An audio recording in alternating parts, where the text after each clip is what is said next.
शिक्षा नीति 2020 की जिसके 5 वर्ष पूरे हुए, इसकी क्या उपलब्धियां रही और क्या चुनौतियां हैं, इन उपलब्धियों और चुनौतियों से हम सबको अवगत कराने का करें, मान्यता है।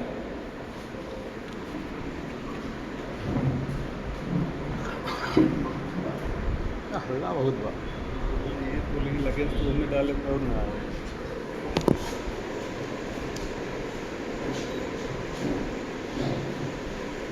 धन्यवाद।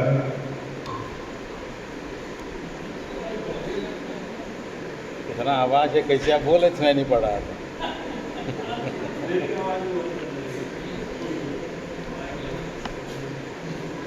बहुत बहुत धन्यवाद से कार्यक्रम के संचालक डॉक्टर अंजनी कुमार मिश्रा जी, विभागाध्यक्ष शिक्षक प्रशिक्षण विभाग, मंच पर उपस्थित हमारे सभी सहयोगी बंधु, प्रिय छात्र और छात्राओं,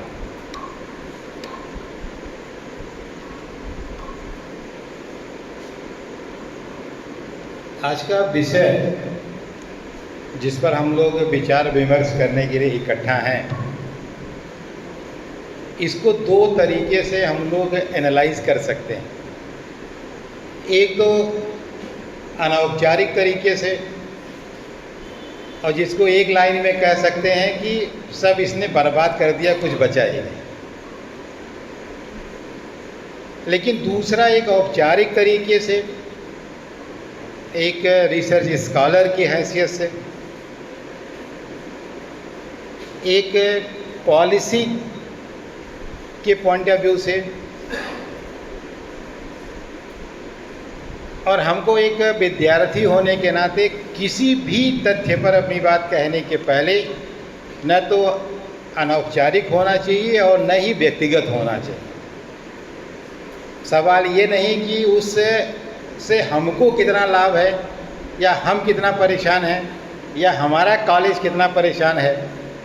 देखने की आवश्यकता यह है कि तथ्यपरक विश्लेषण क्या है, वस्तु स्थिति क्या है, जिसको आप कह सकते हैं कि लाभ हानि से परे होकर विचार करने की आवश्यकता है।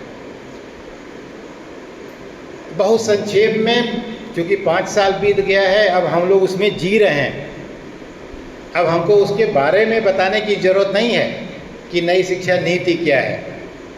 अब हमको जो है उसके विश्लेषण की ज़रूरत है कि इसमें क्या बेहतर हो रहा है और कहाँ गड़बड़ है, और यदि गड़बड़ है तो एक प्रश्न आगे और भी है कि who is actually responsible for that.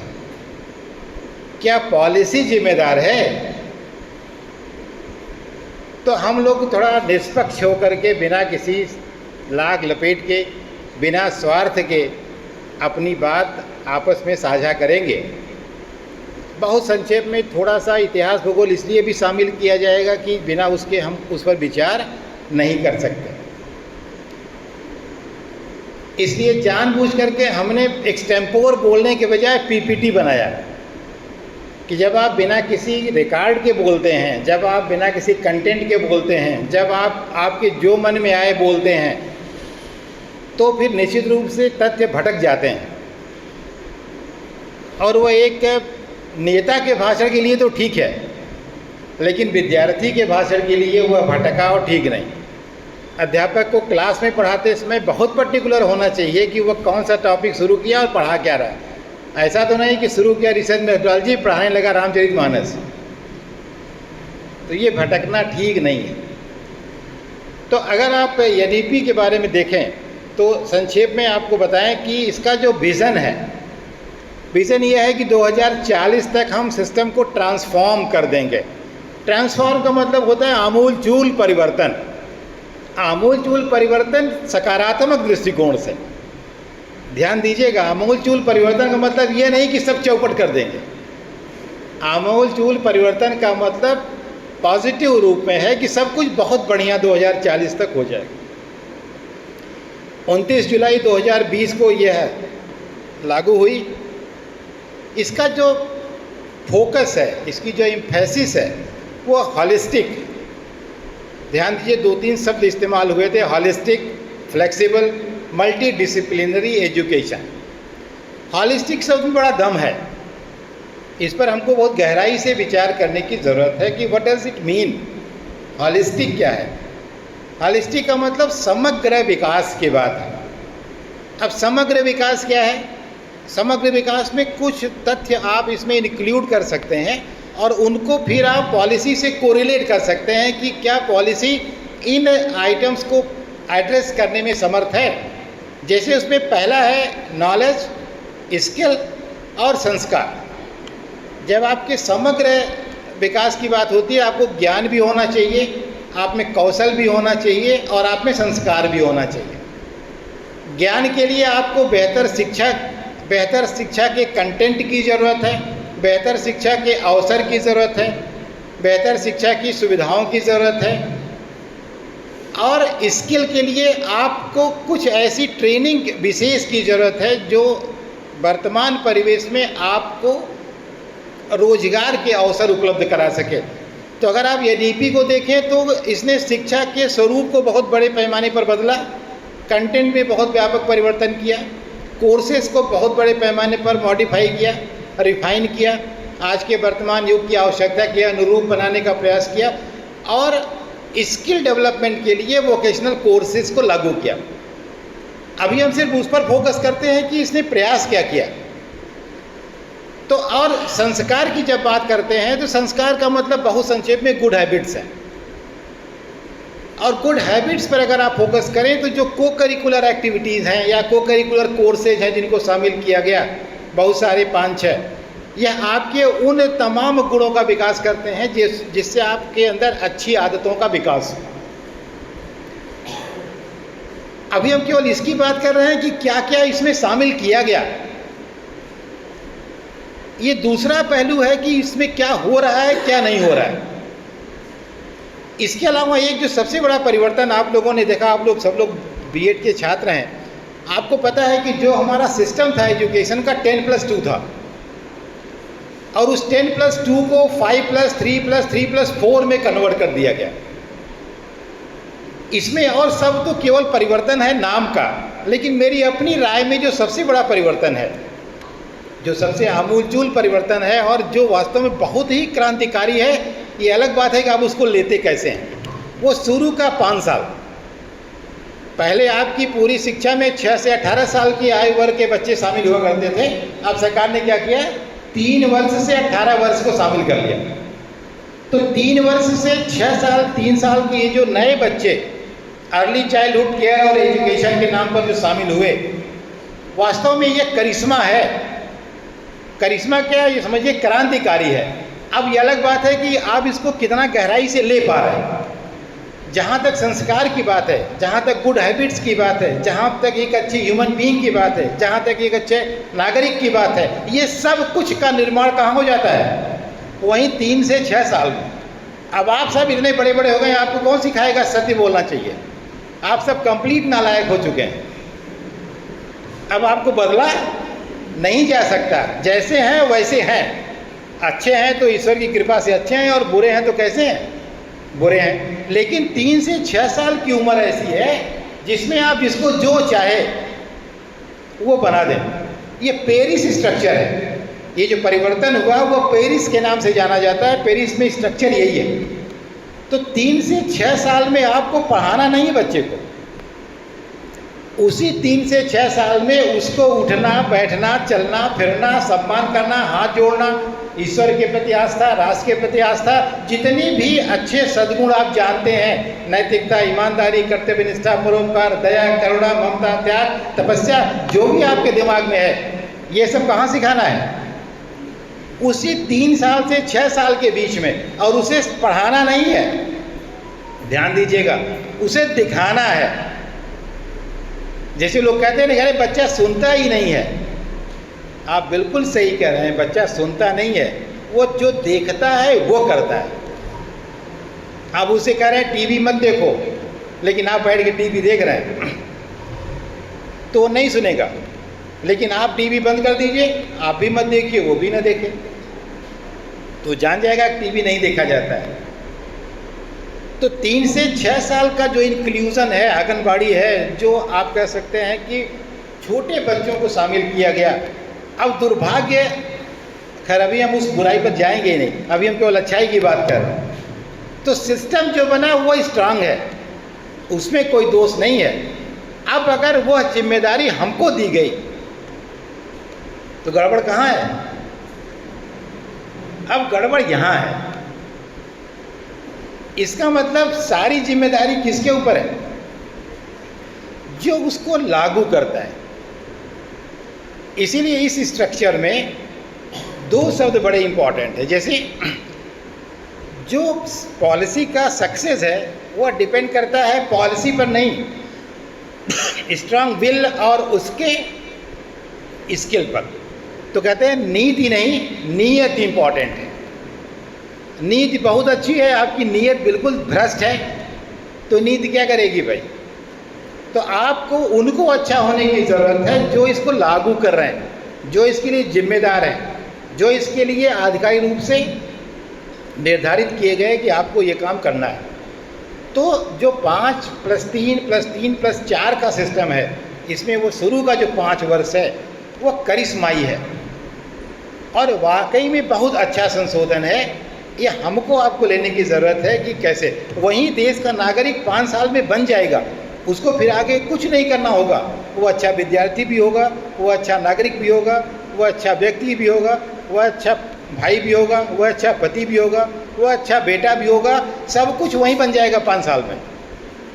फिर बाद में उसे कुछ नहीं सिखाना होगा कि तुम दारू मत पियो, सिगरेट मत पियो, शराब मत पियो, बदतमीजी मत करो, क्योंकि वो सब सीख चुका होगा। और साइकोलॉजी भी कहती है कि लर्निंग स्टेज 6 साल तक इतना मेच्योर हो जाती है कि उसे आप कुछ भी सिखा दीजिए वो आजीवन रहेगा। कभी कभी आप खुद सोचिए कि जो आपके जीवन में 25-30 साल पहले घटा है वो तो आपको याद रहता है, और जो 5 साल पहले घटा है वो आपको याद नहीं रहता है। जो आपके साथ बचपन में घटा था वो सब याद है बिल्कुल स्क्रीन की तरह से, लेकिन जो आपके साथ इंटर में घटा था वो नहीं याद है। क्यों? क्योंकि जब आप बड़े होते जाते हैं तो आपको अब भूलने की आदत ज़्यादा हो जाती है।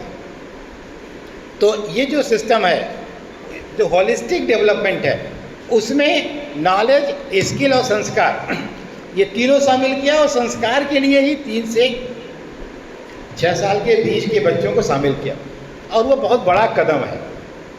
अब ये अलग बात है कि हम प्राइमरी स्कूल ही बंद कर दे रहे हैं, ये दूसरा पार्ट है सिस्टम का, वो ये पार्ट नहीं है, पॉलिसी का कोई पार्ट नहीं है। इसके अलावा फ्लेक्सिबिलिटी का मतलब ये होता है कि आपको बिल्कुल कोई चीज़ मजबूर कर दिया जाए कि आपको यही पढ़ना है, और एक होता है कि आपको अपनी इच्छा के अनुसार, अपनी चॉइस के अनुसार, अपने इंटरेस्ट के अनुसार, अपने ओरिएंटेशन के अनुसार, आपका जो ओरिएंटेशन है, आपका ओरिएंटेशन है म्यूज़िक का है तो म्यूजिक करिए, साइंस का है तो साइंस करिए, आर्ट्स का है तो आर्ट्स करिए, वास्तुकला का है वास्तुकला करिए, चित्रकला का है चित्रकला करिए, पेंटिंग का है पेंटिंग करिए, जो आपका मन करे। मल्टीडिसिप्लिनरी, ऐसा भी नहीं कि साइंस पढ़ते हैं तो साइंस ही पढ़िए, साइंस भी पढ़िए, कॉमर्स भी पढ़िए, आर्ट्स भी पढ़िए, सब कुछ पढ़िए। तो ये सारी सुविधाएं इस आपकी एनईपी में हैं। अब देखिए इसका ऑब्जेक्टिव क्या था 2020 का। ये एजुकेशन का यूनिवर्सलाइजेशन था, सार्वभौमिकरण, सबको शिक्षा, 100% 2030 तक ग्रास इनरोलमेंट रेशियो, जो आपका नामांकन है वह 100% हो जाएगा। मल्टीलिंग्विलिज्म और मातृभाषा पर ज़्यादा फोकस। अब देखिए कुछ चीज़ें कहीं जगह जगह, जैसे जब आप कोई भी पॉलिसी बनाते हैं तो आपको वहाँ दिमाग खुला रखना चाहिए, खुला नहीं रखेंगे तो गलतियाँ हो जाएंगी। मातृभाषा निश्चित रूप से इसका कोई विवाद नहीं है, मातृभाषा हमेशा सम्मानजनक स्थिति में है, उसका सम्मान होना चाहिए और वह सबसे महत्वपूर्ण है। इसका मतलब ये कतई नहीं होता है कि दूसरी भाषा आपको नहीं आनी चाहिए। यह जो डिफिनीशन हर जगह होती है कि अगर आपने एक बात कह दी, जैसे मैंने कह दिया कि लड़की बहुत अच्छी है, तो इसका ये कहाँ मतलब हो गया कि बगल वाली खराब है, और आप बिना मतलब नाराज हो जाते हैं कि सर ने उनको तो अच्छा कह दिया। अरे कल आपको भी अच्छा कह देंगे, समय आएगा। तो जैसे हम किसी एक को अच्छा कहते हैं, दूसरा सोचता है कि मुझे तो बुरा कह दिए। ऐसा है नहीं भाई। तो एक भाषा अच्छी है इसका मतलब ये नहीं दूसरी भाषा बुरी हो गई। सब भाषा अच्छी है अपनी आवश्यकता के अनुसार, ज़रूरत के अनुसार। और सबसे बड़ी बात यह है कि वर्तमान परिवेश में उपादेयता के अनुसार आज की डेट में यदि आपको ज़रूरी है कि हमको अगर कोई चीज़ मलयालम में सीखना है तो हमको मलयालम आनी चाहिए, तो भाषा है, भाषा आनी चाहिए, क्या बुराई है। अंग्रेजी जैसे अक्सर हिंदी अंग्रेजी का विवाद हो जाता है कि हिंदी में होना चाहिए, ये होना चाहिए। अरे भाई, जब पूरे दुनिया में पूरा दुनिया ही अंग्रेजी बोलती है और आपको अपना जीवन पूरे दुनिया में घूम करके बिताना है, तो आपको अंग्रेजी तो आनी ही चाहिए ना, कम से कम इसलिए कि आप पूरी दुनिया के साथ कोप अप कर सकें। तो अंग्रेजी इसलिए नहीं आनी चाहिए कि आप हिंदी का विरोध कर रहे हैं। अंग्रेजी इसलिए आनी चाहिए कि अंग्रेजी से आप 10 लोगों के साथ कोऑर्डिनेट कर सकते हैं। आप बहुत ऐसे लिटरेचर पढ़ सकते हैं जो हिंदी में नहीं उपलब्ध है, ऐसी जगह जा सकते हैं, ऐसे लोगों से बातचीत कर सकते हैं, ऐसे लोगों से इंटरैक्ट कर सकते हैं जो लोग हिंदी नहीं जानते हैं। हर आदमी हर भाषा नहीं जानता ना, हजारों हजार भाषाएं दुनिया में हैं, तो कोई भाषा न अच्छी है न बुरी है। इसलिए मल्टी लैंग्वेजलिज्म की बात है। 3 भाषा सीखें आप, एक अपनी मातृभाषा सीखें, एक आप निश्चित रूप से अंग्रेजी सीखें, और एक कोई दूसरी रीजनल लैंग्वेज। रीजनल लैंग्वेज का मतलब होता है दूसरे लोगों के प्रति सम्मान व्यक्त करना। वास्तव में आज जब आप भोजपुरी सीखते हैं तो आप भोजपुरी नहीं सीखते हैं, बल्कि भोजपुरी बोलने वालों के प्रति आप सम्मान का प्रदर्शन करते हैं। भाई, आई रिस्पेक्ट योर लैंग्वेज। तो कुछ चीज़ों को सकारात्मक लेने की ज़रूरत होती है। हर चीज़ में पॉलिटिक्स, हर चीज़ में विरोध, हर चीज़ में बुराई, ऐसा आवश्यक नहीं है। हायर एजुकेशन में बहुत बड़े पैमाने पर सुधार और टेक्नोलॉजी का बड़े पैमाने पर इंटीग्रेशन, यह आप NEP का मुख्य उद्देश्य था। और जो मुख्य संशोधन लागू किए गए, अभी पहले आपको हम फैक्ट बता दे रहे हैं, साधारण सी बात। स्कूल एजुकेशन में जैसा मैंने अभी आपसे कहा कि 5+3+3+4 का स्ट्रक्चर करिकुलम का किया गया, निपुण भारत लॉन्च किया गया। अब ये इसका पर्पज प्राइमरी स्कूलों में आप देखे होंगे बहुत बड़े पैमाने पर है। ट्रेन करते हैं टीचर्स को, विद्यार्थियों में एक विशेष परीक्षा कराते हैं। लेकिन सवाल ये है कि इस निपुण भारत में, निष्ठा में या दीक्षा में कितने बड़े पैमाने पर आप उनको ट्रेन कर पा रहे हैं। आपके पास ट्रेनर कितने हैं, आपके पास रिसोर्सेज कितने हैं, आपके पास सुविधाएं कितनी हैं, क्या ये इक्वली डिस्ट्रीब्यूटेड है? क्या सिंगरा मऊ का भी टीचर उतना ट्रेंड है जो लखनऊ प्रॉपर का उतना ट्रेंड जिसको ट्रेनिंग दी जा रही है? तो ये जो ट्रेनिंग में अनइवन डिस्ट्रीब्यूशन है, ये गैप कैसे भरा जाएगा? सिंगरा मऊ के बच्चे को निपुण का लाभ नहीं मिल रहा है, लखनऊ वाले शहर के बच्चे को मिल रहा है, तो ये गैप कैसे पूरा होगा? तो हमको सुविधाओं की ज़रूरत है, संसाधन की ज़रूरत है, या यूँ कहिए कि पॉलिसी के प्रॉपर इम्प्लीमेंटेशन की आवश्यकता है। कहते हैं डिज़ाइन इम्पॉर्टेंट नहीं होती है, डिप्लॉयमेंट इम्पॉर्टेंट होता है। डिज़ाइन बहुत अच्छा है लेकिन लागू नहीं हो पाया तो उसका कोई मतलब नहीं है। डिज़ाइन थोड़ी ख़राब ही रहे, अगर लेकिन बढ़िया से लागू हो गया तो निश्चित रूप से वो पॉलिसी बड़ी यूज़फुल है। और पॉलिसी, जैसा अभी अंजलि जी ने कहा कि पॉलिसी तो है ही नहीं, सच पूछिए तो पॉलिसी तब होती है जब बिना विचार विमर्श के पूरे हिंदुस्तान में एक साथ लागू हो जाए। दुर्भाग्य है कि ये समवर्ती सूची में है और राज्य और केंद्र दोनों मिलकर के लागू करते हैं। तो राज्य और केंद्र का कोऑर्डिनेशन बड़ा स्ट्रांग होना चाहिए, और कोऑर्डिनेशन तब होता है जब लोग मुद्दे पर राजनीति करते हैं। राजनीति स्वार्थों पर होती है। भाई कोई कहे, मैं कहता हूँ आपका सबसे, जैसे इस पूरे क्लास में मान लो मेरा सबसे घोर विरोधी ये लड़की है, लेकिन इसने खड़े होकर के वह बात कही जो इस संस्था के लिए बहुत ज़रूरी है, तो मेरा नैतिक धर्म है कि हम इसको भले न पसंद करें लेकिन उसकी बात को हमें पसंद करना चाहिए। लेकिन देश का दुर्भाग्य यह है कि हर चीज़ को हम व्यक्तिगत बना लेते हैं। फला आदमी कह रहा है इसलिए तो बिल्कुल नहीं मानना है, चाहे वो जो कह रहा हो, और इसी कारण से देश ख़त्म हो रहा है। आपको एक कहानी याद होगी कि जब देश आज़ाद हुआ, और मैंने पढ़ा कहीं पर, अब इसको आप लोग वेरीफाई कर लीजिएगा तथ्यों से कहीं ना कहीं, कि जब मिनिस्ट्री बंटने लगी तो पहली बार जब महात्मा गांधी के पास नेहरू जी लिस्ट लेकर गए तो उन्होंने पूछा कौन कौन है इसमें, और फिर उन्होंने पूछा कि अंबेडकर है कि नहीं है। तो नेहरू जी ने कहा कि बापू आपकी तो अंबेडकर से पड़ती नहीं। अंबेडकर जी का विचारों में गांधी जी से हमेशा मतभेद रहा, तो फिर आप अंबेडकर का नाम क्यों जानना चाहते? तो गांधी जी ने कहा कि अंबेडकर का मुझसे तालमेल अच्छा है कि नहीं है ये महत्वपूर्ण नहीं है, अंबेडकर राष्ट्र के लिए कितना उपयोगी है ये ज़्यादा महत्वपूर्ण है। और अंबेडकर अगर मंत्रिमंडल में नहीं आते हैं तो अंबेडकर का कुछ नहीं बिगड़ेगा, लेकिन इस देश का बहुत कुछ बिगड़ जाए। तो पहला कानून मंत्री किसको बनाया गया? अंबेडकर को बनाया गया। किसके कहने बनाया गया? महात्मा गांधी के। और महात्मा गांधी से अंबेडकर की देखा देखी नहीं थी। ये बड़प्पन है। यहाँ राष्ट्रहित व्यक्तिगत हित से ऊपर है। वही राजनीति होती तो देश का आज यह दुर्भाग्य जो हो रहा है वो ना होता। और हम सब का दायित्व है कि अगर कोई सही बात कह रहा है, सबसे बड़ी दिक्कत तो यह है कि आजकल हम सुनते ही नहीं हैं। जैसे आप कुछ भी बोलना चाहेंगे हम आपको बोलने ही नहीं देंगे, नहीं नहीं तुम बैठो, मैं जो कह रहा हूँ वही सही।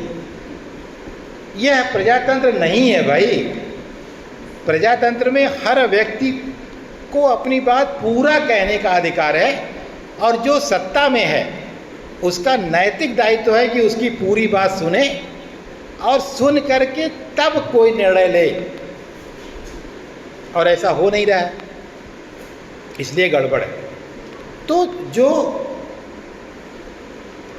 एनईपी जो लागू हुई उसमें जो उच्च शिक्षा में सुधार हुए, चाहे वो चॉइस बेस्ड क्रेडिट सिस्टम का हो, चाहे वह एकेडमिक बैंक ऑफ क्रेडिट का हो, चाहे वह CGPA का हो, चाहे वह ग्रेड का हो, चाहे वो जो भी परिवर्तन हुआ हो, सब बहुत अच्छा है। सबका अपना एक लॉजिक है। चाहे वो सेमेस्टर एग्ज़ाम का हो, चाहे इंटरनल असेसमेंट का हो, चाहे जितना भी परिवर्तन आप देख रहे हैं, इन सब का बड़ा ही पॉजिटिव रोल है। अब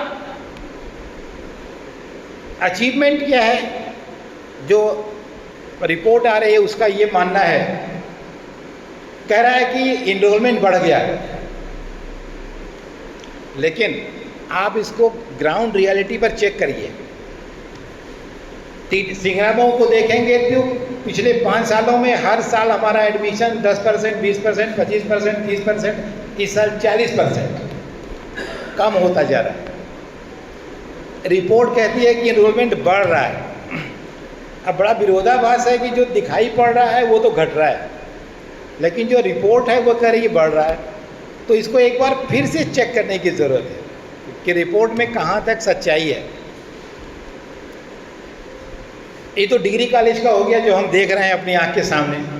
प्राइमरी स्कूल में स्टूडेंट्स नहीं है, इसलिए 20,000 विद्यालय बंद कर दिए। आया था, अभी खबर आई थी ना कि 20,000 बंद हो। इनरोलमेंट इतना बढ़ रहा है तो विद्यालय खुलने चाहिए, फिर क्यों बंद हो रहे हैं? इसको भी चेक करने की ज़रूरत है कि जो डेटा है उसका वास्तविकता से कितना संबंध है। वैसे भी इस दुनिया का सबसे बड़ा दुश्मन अगर कोई है तो सांख्यिकी विषय है। जितना जल्दी ख़त्म कर दीजिए उसमें देश बच जाए। ये अपने मन से आपने पढ़ा होगा, सांख्यिकी में कहा जाता है कि डेटा कुछ नहीं कहता, but you can prove anything with use of data. सांख्यिकी कुछ नहीं कहती, लेकिन सांख्यिकी से कुछ भी सिद्ध किया जा सकता है। इतने लोग बैठे हैं, मुझे सिद्ध करना हो कि सिंगरामऊ में तो सारे BA MA के बच्चे फर्स्ट क्लास के हैं, तो हम क्या करेंगे? सबसे पहले 20 फर्स्ट क्लास को तलाश लेंगे कौन कौन, फिर हम बाकायदा उन्हीं की सैंपलिंग करके उन्हीं को ले लेंगे, उन्हीं को एनालाइज करके रिजल्ट निकालेंगे कि 100 में से 20 लड़कों को लिया गया था, सब के सब फर्स्ट क्लास के ऊपर है। इसका मतलब पूरा सिंगरामऊ के बच्चे कैसे हैं? सब फर्स्ट क्लास के ऊपर है। हो गया रिजल्ट। अगर हमको इसका उल्टा निकालना है कि सब गधे हैं, तब क्या करेंगे? तो जितने 10-12 फेल हुए हैं इस बार, उन्हीं की सैंपलिंग कर लेंगे कि 12 फेल हैं 20 में, और उन्हीं से निकाल देंगे कि 12 फेल हैं 100 में, इसका मतलब सब बहुत रद्दी विद्यार्थी हैं, कोई भी अच्छा नहीं। तो सही क्या है? पहला वाला कि दूसरा वाला? तो डेटा इसीलिए कहते हैं कि, और जो रिसर्चर है, रिसर्चर, हालांकि अब ये सब बात आप मंच पर नहीं कहना चाहिए हमको, लेकिन रिसर्चर की स्थिति यह है कि वो 90% केसेस में लोग डेटा कलेक्ट नहीं करते, दे एक्चुअली मैनिपुलेट डेटा। वो डेटा को मैनिपुलेट कर लेते हैं अपने हिसाब से, रिजल्ट उनका प्रपोज्ड है, उसके हिसाब से डेटा मैनेज कर लेते हैं। बढ़िया बढ़िया सॉफ्टवेयर आप लोग पढ़ते हैं, एक्सेल SPSS है, क्या क्या है, सिग्मा है, जो चाहे उसको एनालाइज कर लीजिए। तो हर जगह ऑनेस्टी की, इसलिए आपको रिसर्च में प्लेगरिज्म, एथिक्स वगैरह क्यों पढ़ाया जाता है कि रिसर्च में एथिक्स का बहुत रोल है भाई। ईमानदारी से काम करो, सही काम करो, बेईमानी मत करो, be honest with your research work. तो रिसर्च क्योंकि वो रिसर्च बहुत दूर तक जाएगी। मैं बार बार कहता हूँ कि इस देश का दुश्मन नेता नहीं है, इस देश का दुश्मन रिसर्चर है, यानी विद्यार्थी, यानी अध्यापक, जो छोटे से लाभ के लिए डेटा मैनिपुलेट करके उनको दे देता है और उसका वो उदाहरण बना देते हैं कि अरे ये देखो ये रिसर्च आ गई और ये तो इतना लोग गरीबी से ऊपर चले गए। एक बार डेटा में गरीबी आती है 26%, एक जगह आती है 33% और एक जगह 80 करोड़ को 5 किलो अनाज दिया जाता है। कितने गरीब हैं यार, तुमको यही नहीं पता तुम्हारे देश में, तुम पॉलिसी क्या बनाओगे? अगर 26% हैं तो 80 करोड़ को क्यों बांट रहे हो? जिनके पास दोनों मीटिंग खाना नहीं है, इसका मतलब गरीबी तो है भाई, और क्या है? तो बड़ी विडंबना है डेटा की। तो इसी तरह से जो डेटा अचीवमेंट में दिखाया जा रहा है, अब इंटरनेशनल कोलैबोरेशन बढ़ गया, रिसर्च बढ़ गई, सब कुछ बहुत अच्छा होता चला जा रहा है, लेकिन आप अपने आसपास 5 सालों में देख लीजिए कॉलेजेस की हालत क्या होती जा रही है, बिगड़ ही रहा है, बेहतर नहीं हो रहा है। तो इसके लिए जिम्मेदार कौन है, किसको इसे ठीक करना चाहिए? अब देखिए इसका जो फीडबैक, इसमें बहुत बड़े पैमाने पर फीडबैक की ज़रूरत है। आप स्टेक होल्डर से पूछिए, आप अभिभावक से पूछिए। गार्जियन 4 बार परीक्षा दिला रहा है, वो कह रहा हम पढ़ाएंगे ही नहीं है। कितनी बार रिजल्ट आ रहा है, हर लड़का हर सेमेस्टर में फेल हो जा रहा है, वो कह रहा है आगे अब हम पढ़ेंगे ही नहीं। 4 सेमेस्टर में अगर बैक लग गया तो 5th 6th का उसको कैरी ओवर का चांस नहीं मिल रहा है, तो उसका 1 साल नुकसान हो गया। ये सारी चीज़ें टेक्निकल हैं जो आपको इससे दूर ले जा रही हैं, आप इसके साथ नहीं चल पा रहे। अब इन सारी दिक्कतों में जिम्मेदार कौन है भाई? जब आपने कोई पॉलिसी लागू की तो सबसे पहले इम्पॉर्टेंट होता है उसका इंफ्रास्ट्रक्चर। हमारे यहाँ इकोनॉमिक्स में एक कॉन्सेप्ट है प्लेजर इकोनॉमी का, सुखद अर्थव्यवस्था। प्लेजर इकोनॉमी का मतलब होता है कि सब कुछ ठीक ठाक है, मतलब आप ऐसी स्थिति में कि जो चाहे वही कर लें। आपका मन करे दुबई चले जाएं, उठिए झोला उठाइए दुबई आप चले गए। आपको सोचना ही नहीं है कि आपके पास पैसा नहीं है, आपके पास छुट्टी नहीं है, आपके पास अवसर नहीं है, आपको किसी से पूछना है, कुछ नहीं। इतना संपन्न आप हैं, इतना आप बिल्कुल वेल टू डू हैं कि आपने सोचा अमेरिका जाने के लिए और झोला उठाए सेरा माऊ से ही कहाँ चल दिए अमेरिका, घर भी नहीं जाना है। तो यह मान करके जब आप पॉलिसी बनाएंगे तो निश्चित रूप से फेल हो जाएगी। दूसरी मान्यता है हमारे इकोनॉमिक्स में कि अन्य बातें समान रहें। अन्य बातें समान रहें का मतलब जब हम कोई बात कहते हैं तो ये मानकर चलते हैं कि other things remaining the same, सब बिल्कुल वैसा ही होगा जैसा हम सोच रहे हैं। तो जब हमने पॉलिसी को लागू किया जिसमें हमने इतना आमूलचूल, और एक सबसे बड़ी बात है, ये मैंने कई बार लिखा भी, खैर लोगों को बुरा भी लगा इस बात से, कि जब 1920 में आप कोरोना 19 में था और बिना परीक्षा के आपने सबको पास कर दिया, याद है ना?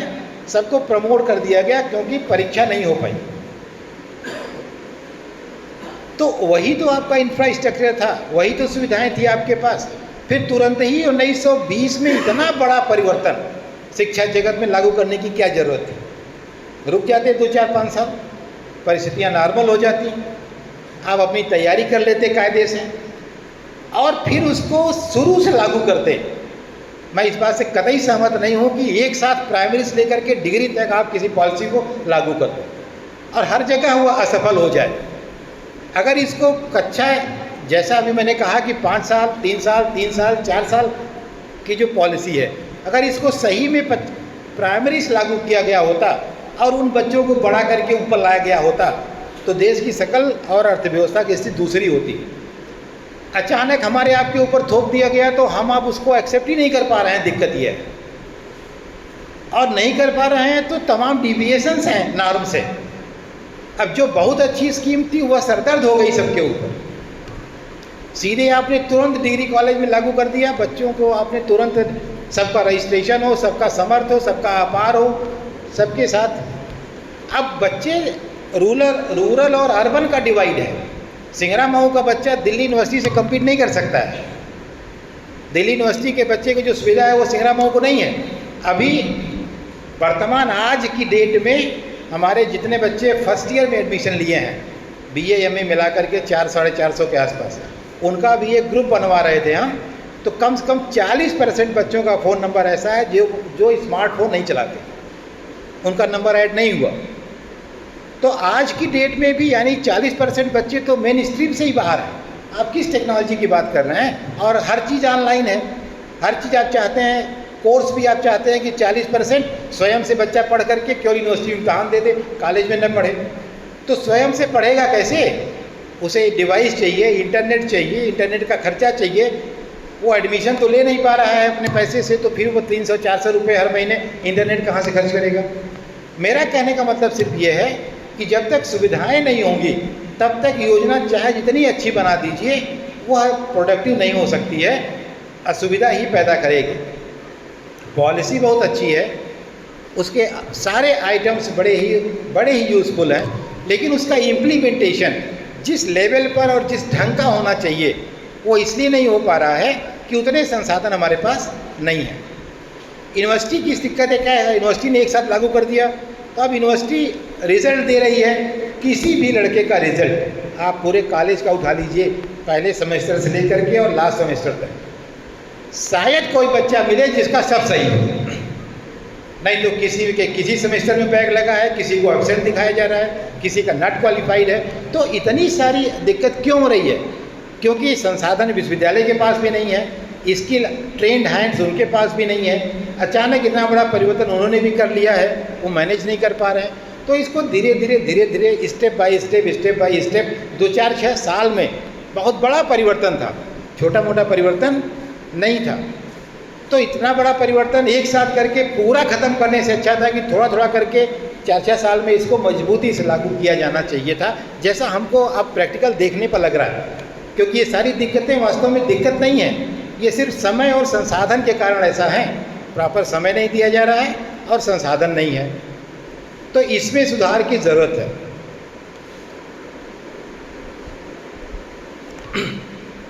अभी जो हमने आपसे कहा कि चैलेंजेस जो हैं, चैलेंजेस यही सारे हैं। जो डिजिटल डिवाइड है अर्बन और रूरल का, ये बहुत बड़ा गैप है।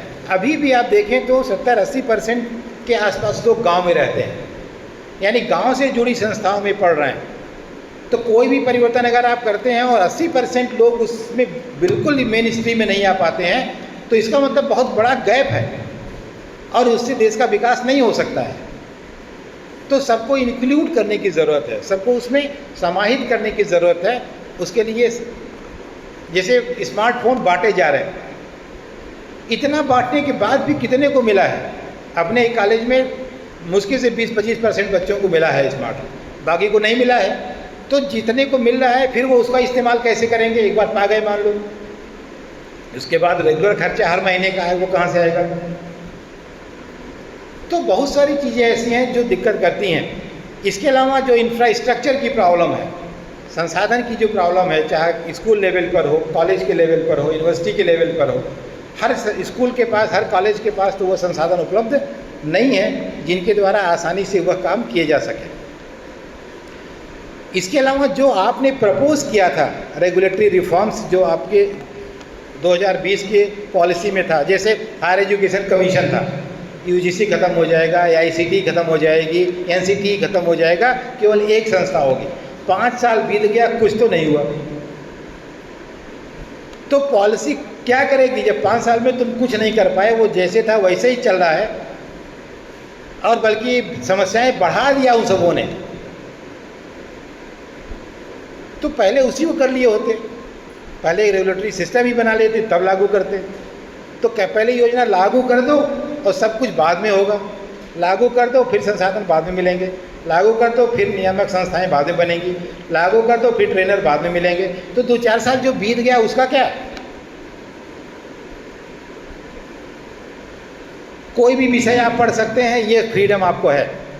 बच्चे का मन किया बीए में कि वह धनुष बाण सीखे, अच्छी बात है। अब धनुष बाण कॉलेज में कौन सिखाएगा? कॉलेज में धनुष बाण होना चाहिए, धनुष बाण का टीचर होना चाहिए, ट्रेनिंग प्लेस होना चाहिए, तब ना सीखेगा। तो कोई भी सुविधा आप दे रहे हैं ये महत्वपूर्ण नहीं है, सुविधा लागू होगी कि नहीं होगी। अब उसका मन कर रहा है कि हमको पॉटरी सीखना है, मिट्टी का बर्तन बनाना, अच्छी बात है, सीख ले भाई। तो एक भेजो ना यार कोई कुम्हार उम्हार कॉलेज में जो सिखाए उसको, कि इंजीनियरिंग सिखाएंगे, कौन सिखाएगा बताओ? तो कहना लिखना बता देना देखने में अच्छा लगना अलग बात है, लेकिन ग्राउंड पर भी चीज़ों पर विचार करने की ज़रूरत है। अभी जब 3 विषय था कॉलेज में, तुम लोग जब शुरू में बीए में पढ़ते थे तो कितना विषय था? 3 विषय।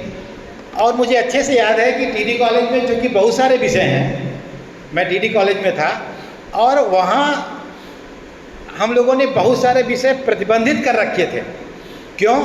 क्योंकि 10 बजे से 4:30 बजे के बीच में ही चलना है, तो उतने ही घंटे में ख़त्म होना चाहिए।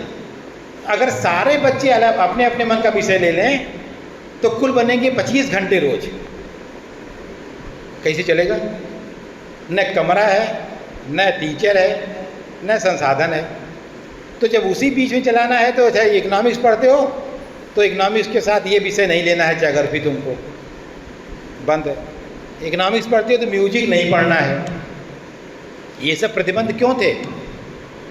इसलिए कि सुविधाएं नहीं थी। और अब आपने दर्जन भर विषय खोल दिए और कुछ नहीं बढ़ाया। एक टीचर नहीं बढ़ा, एक क्लास नहीं बढ़ा, एक संसाधन नहीं बढ़ा, एक सुविधा नहीं बढ़ी, लेकिन पढ़ने की स्वतंत्रता क्या हो गई? कुछ भी पढ़ लीजिए। कैसे पढ़ोगे इम्पॉर्टेंट यह है। तो सुविधा मिलना इम्पॉर्टेंट नहीं है, वह व्यवहारिक होनी चाहिए कि हम उसका उपभोग कर सकें। फंडिंग, सबसे बड़ी बात जो है मुद्रा, everything revolves around the money. पूरा विश्व किसकी चारों तरफ चक्कर लगाता है? पैसे के, अर्थ के। 6% जीडीपी का ये प्रपोज था कि खर्च होगा शिक्षा पर। 1.5%, 2% जाते जाते सांस टंग जा रही है सरकार की। आप तुलना उन देशों की कर लेते हैं, उनके जैसा हमको करना है, जिनका जीडीपी आपसे कई गुना ज़्यादा है, उसका वो 10-10, 12-12% अपनी शिक्षा में खर्च करते हैं। और आप उनके जीडीपी उनकी चौथाई, आपका खर्चा 1.5%, और तुलना किससे? नहीं ठीक है। आपको उसके हिसाब से अपनी सुविधाएं डेवलप करनी पड़ेंगी, तभी हो पाएगा। तो जो आपको करना है वह अप्रति मार्ग नहीं हो पा रहा है, चाहे जो कारण हो, सरकार को इस पर ध्यान देने की ज़रूरत है। इसके अलावा करना क्या है अभी? तो जो डिजिटल इंफ्रास्ट्रक्चर है उसको और स्ट्रांग बनाने की ज़रूरत है। जो मार्जिनलाइज्ड ग्रुप है, socially economically disadvantaged class of the society है, उसको शामिल करने, भाषण चाहे जितना होता हो, लेकिन शामिल करने का कोई सार्थक प्रयास दिखता नहीं सड़क पर कि हाँ कुछ शामिल हो रहा है। तो दिखना चाहिए। और महात्मा गांधी के अंत्योदय की तरह जब तक आपकी योजना का लाभ अंतिम व्यक्ति को नहीं मिलता है तब तक योजना असफल ही है। कुछ लोगों को मिल जाना, कुछ जगह मिल जाना, ये कतई सफलता पॉलिसी की नहीं हो सकती है। ठीक है। अब हायर एजुकेशन में पार्टनरशिप को बढ़ाने की ज़रूरत है। देखिए बहुत सारे बड़े बड़े शब्द इस्तेमाल किए गए, campus society interface, campus industry interface, ना, पब्लिक प्राइवेट पार्टनरशिप, इन सब का लेकिन व्यवहारिक महत्व क्या है उस पर भी विचार करने की ज़रूरत है। जैसे हमको कैंपस इंडस्ट्री इंटरफेस की बात, उद्योगों से आप कोलैबोरेट करिए। सिंघरा मऊ से कौन उद्योग कोलैबोरेट करेगा जरा बताओ भाई। इधर 100 किलोमीटर के आसपास तो कुछ है ही नहीं, किससे कोलैबोरेट कर लें हम? मान लो हमने सतहरिया में कर लिया किसी उद्योग से, तो बच्चों को सतहरिया भेजें कैसे? कौन सा साधन है, कौन सा फंड है, कौन सा पैसा मेरे पास है। तो बहुत सारी व्यवहारिक भी स्थितियां हैं जिनका हम सामना कर रहे हैं, जिनकी वजह से चीज़ें लिखा पढ़ी में कितनी भी अच्छी हो लेकिन व्यवहार में उनको लागू करने में समस्याएं हैं।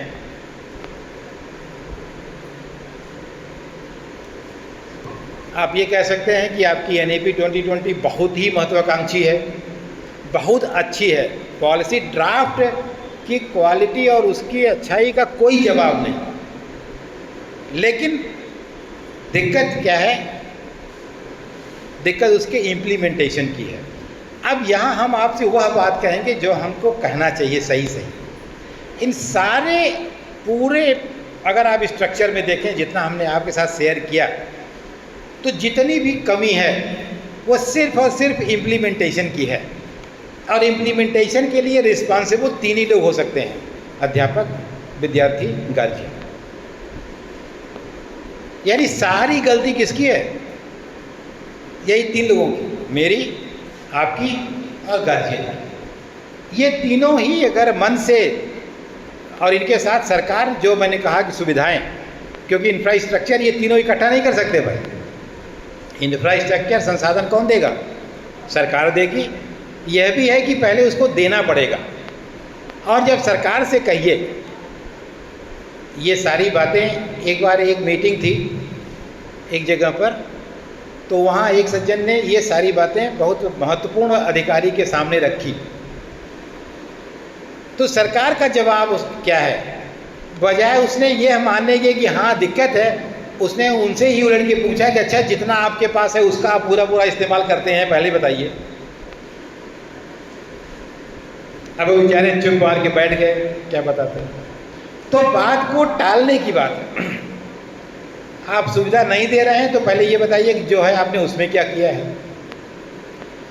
तो NEP बहुत अच्छी है, पॉलिसी में कोई खोट नहीं है, ड्राफ्ट बहुत ही इम्पोर्टेंट और बड़ा ही उत्साहवर्धक है।